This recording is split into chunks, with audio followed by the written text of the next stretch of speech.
படம் பூஜை போறதுக்கு முன்னாடி அவர் பண்ண ஃபர்ஸ்ட் படத்தோட ட்ரைலரையும் அவர் ஃபர்ஸ்ட் படத்தையும் நாங்க பாக்குறோம். அந்த இடத்துல படம் பூஜை போடல, இன்னும் வந்து படம் இந்த மாதிரி பண்ண போறோம்னு யாருக்குமே சொல்லல. அவர் ஃபர்ஸ்ட் படத்தை பார்த்துட்டு யாரா இருந்தாலும் இந்த படம் ஓகே சொல்ல மாட்டாங்க.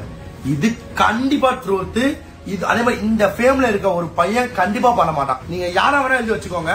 அந்த ஆள் கஷ்டப்படுறன்ற ஒரே காரணத்தினால்தான் எத்தனை பேர் நம்ம பசங்க அந்த போஸ்டருக்கு அப்புறம் அந்த அவர் திருவிக்கா பூங்கப்பா படத்துக்கு ஒரு படம் ஃபுல்லா வந்து ஒஸ்ட் எல்லாமே அவன் ஒரு ஸ்கிரீன் பிளே இருக்கா அந்த மாதிரி ஒரு படத்தை எடுத்து வச்சுட்டு, ஆனா வாசன் அண்ணனுக்கு கமிட்மெண்ட் கொடுத்தாச்சு, அண்ணன் கஷ்டப்படுறாரு, இதனால அவர் வாழ்க்கை மாறுனா நான் இந்த படம் பண்றேன்னு சொல்லிதான் அதுக்கப்புறம் தான் அத்தனைக்கும் இவ்வளவுக்கும் வாசனோட சொந்த செலவு பண்ணி அவர் சொந்த காசை போட்டு அவருக்காண்டி எல்லாமே ரெடி பண்ணி கொடுத்து ஓரளவு ஃப்ளோர்ல போயிட்டு கடைசியில பூஜைக்கு வந்து அந்த கதையை சொல்றேன், பூஜை கதையை சொல்றேன். அதுக்கு முன்னாடி வந்து பாத்தீங்கன்னா காசு எல்லாம் கொடுத்து டைரக்டர் ஆபீஸ்க்கு வந்து திறப்பு விழா. அப்பயும் சொல்றான் வாசன், நான் வரமாட்டேனா. ஒருத்தன் இது எப்படி எதுக்கான இந்த விஷயம் சொல்றேன்னா, ஒருத்தன் வந்து தான் மேல தவறு இருக்குன்னு தெரிஞ்சு திரும்பி திருத்திக்க நிறைய வாய்ப்பு இருக்கு. அதை மீறியும் அவன் மூஞ்சில கலங்கப்படுத்தினதே ரெண்டாவது நீதான். என்னன்னா அந்த கடலூர்ல அவன் தெளிவா சொல்றான், நான் வரலனா திறப்பில வந்தா கிரௌட் வரும்னா நீ பேனர் எல்லாம் வைக்காதனான்னு சொல்லிட்டான். ஆனா அதையும் மீறி நீயா பேனர் வச்சு நீயா பர்மிஷன் கேட்டேன்னு ஒரு போலீஸ் கிட்ட பர்மிஷன் கேட்டுட்டேன்னு ஒரு பொய்ய சொல்லி கடலூர்ல அவளுக்கு கிரௌட் வந்ததுக்கு அப்புறம் அம்பேன்னு அவனை விட்டுட்டேன். மூணாவது கேஸ் கார் ஆக்சிடென்ட் தூக்கத்துல நானா உன்னை போய் விட சொன்னோம். அது என்னோட கார், டைரக்டர்னு உன்னை மதிச்சு என்னோட காரை உனக்கு கொடுத்தேன். அந்த கார் ஆக்சிடென்ட் பண்ணி அந்த போலீஸ் அந்த போலீஸ்ல உன்னை பார்த்தா இன்னாலும் உன்னை கும்பல் கஞ்சி காட்டிடுவாங்க. அந்த மாதிரி கொலைகாரன்னு இருக்காங்க. அந்த போலீஸ்க்கு நீ டிமிக் கொடுத்துட்டு நீ பண்ற எல்லா அளவும் தனியும் தெரியாதுன்னு நினைச்சிட்டு இருக்காத. எப்படின்னா கார் ஆக்சிடென்ட் பண்ணிட்டு வாசன் சிவனேன்னு பக்கத்துல அது கெட்ட பேர் யாரு எல்லா மீடியா சேனல் யாரு மேல சொல்லிச்சு, டிடி ஓட்டி சென்டர் கார் ஓட்டி சென்டர் தானே வந்துச்சு. அப்ப அதெல்லாம் திருப்பதி இன்சிடென்ட் சத்தியமா கூடவே இல்லைங்க. திருப்பதி இவன் சொல்லவே இல்லை, அது எங்களுக்கு சத்தியமா தெரியாது. அந்த மாதிரி ஒரு தவறுகள் நடக்கும் சத்தியமா எங்களுக்கு பிரச்சனையாவும் தெரிஞ்சா கண்டிப்பா வாசன் அந்த வீடியோ போட்டுக்க மாட்டான். இப்ப இன்னும் நிறைய பேசணுமே இவனை பத்தி பேசணும்னா இந்த ஃபர்ஸ்ட் படத்தை பார்த்துட்டு எவரும் ஓகே பண்ண மாட்டான்.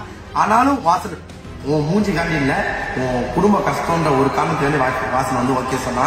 ரெண்டாவது விஷயம், உன்னை வச்சு அவன் வியூஸ் வாங்கி காசு சம்பாதிக்க ஒரு அவசியம் கிடையாது. மெயின் ரீசன் இதுதான். அந்த ஆர்ட் டைரக்டர்லாம் உன்னை கழுவி ஊத்துவாரு. அவர்கிட்ட நீ மாட்டிடாத. அட்லீஸ்ட் ஒரு டைரக்டர்னா டைரக்டருக்கு மேல ஒருத்தவங்க ப்ரொடியூசர், அதாவது அவங்க பணம் போடுறவங்க, அதுவே கன்ஃபார்ம் ஆகல.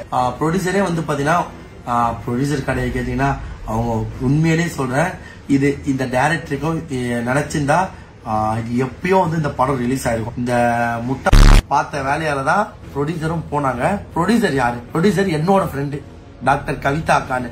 சோ எனக்கு டைரக்டர் அவரோட சொந்த ஒரு ஆபீஸ்க்கு யாரு காசுல அந்த ஆபீஸ் வைப்பாங்க, யாரு காசுல அந்த ஆபீஸ் வைப்பாங்க? வாசனு அந்த ஆபீஸ் சொந்த வாசனோட காசு. அது 90,000 ரூபாய் கொடுத்து இதுக்கு இடையில வந்து அந்தமான்ல இருந்து என் ஒய்ஃப் வந்து திரும்பவும் வந்து பாரு என் கூட சேர்ந்து இல்ல, எனக்கு வீடு இல்லன்னு சொல்லி அந்தமான்ல இருந்து ரிட்டர்ன் வரும்போது வாசன் கிட்ட 1 லட்சம் ரூபாய் வாங்கிட்டு வந்தாரு. எந்த அளவு ஒருத்தரை ஏமாத்தி கஷ்டம்னு சொல்லி ஒருத்தர் வாசன் இப்ப ரீசெண்ட் டைம்ல வந்து பண்ணா நிறைய பேருக்கு ஹெல்ப் பண்ணவே பயப்படுறான். இந்த மாதிரி இன்சிடென்ட் எல்லாம் பார்க்கும்போது எப்படி ஹெல்ப் பண்ண தோணும்?